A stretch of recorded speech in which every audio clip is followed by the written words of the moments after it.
Binabatikos ngayon sina Julina Magdangal at Elise Hoson dahil sa pagsuporta nila sa kasani na Carlo Aquino at Charlie Dizon.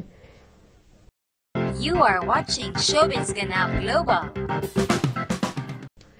Hati ang pagtanggap ng mga netizens sa katatapos lamang nakasal na Carlo Aquino at Charlie Dizon.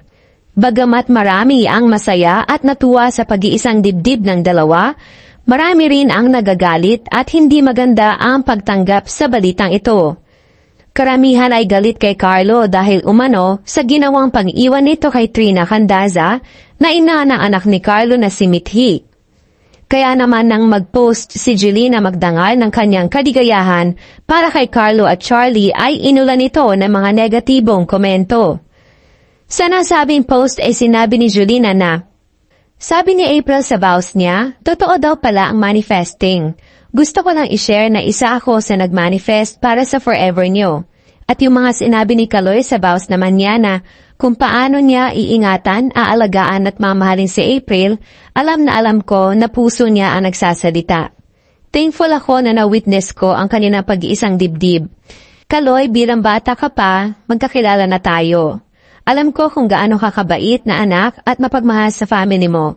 Sobrang happy ko talaga para sa iyo. April, mula nung malaman ko na mag-sister tayo kay Nanay Nenet, nasundan na kita and ina-admire talaga kita sa galing mo sa craft mo. Pero higit sa lahat, sa pagka-humble mo. Congratulations and best wishes. P.S. Sarap makawitness ng mga kaibigan na pa-forever tapos kasama ko ang aking forever. Love you, mahal. Narito naman ang mga reaksyon ng mga netizens sa post ni Julina. Karamihan ay hindi makapaniwala sa sinabi ni Julina na ang isang Carlo Aquino ay mapagmahal sa pamilya. Kung ang sarili nitong pamilya, lalo na ang kanyang anak, ay iniwan nito para raw sa sarili nitong kaligayahan. Na-question din tuloy kung kumusta naman ang pagiging ama ni Carlo. May nagsabi pa na mas maganda sana ang forever ng dalawa kung wala silang ibang taong sinaktan. At ang isa naman ay hindi raw panghihinayangan ang isang lalaking kagaya ni Carlo Aquino. Meron din namang sumuporta at ipinagtanggol si Julina maging sina Carlo at Charlie. Sinabi nito na mas magiging kawawa si Trina at ang anak nila na si Mithi kung ipagpapatuloy nila ang kanilang pagsasama nang dahil lang sa kanilang anak, lalo na kung pareho na silang hindi masaya. Lalaki lamang daw ang bata na makikitang puro away ang kanilang magulang. Ipinagtanggol din niya kahit paano si Carlo na huwag isisi lahat sa kanya, dahil lahat naman daw ng tao ay may pangit na ugali na tinatago. Dahil dito nagpasalamat si Julina sa malawak daw na pangunawa nito.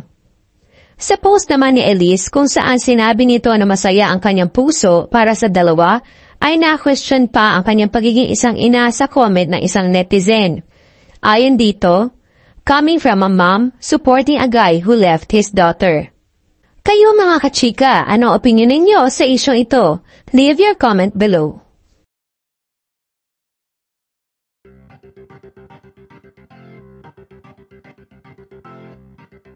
Don't forget to subscribe and click the notification bell for more Showbiz Ganap Global updates.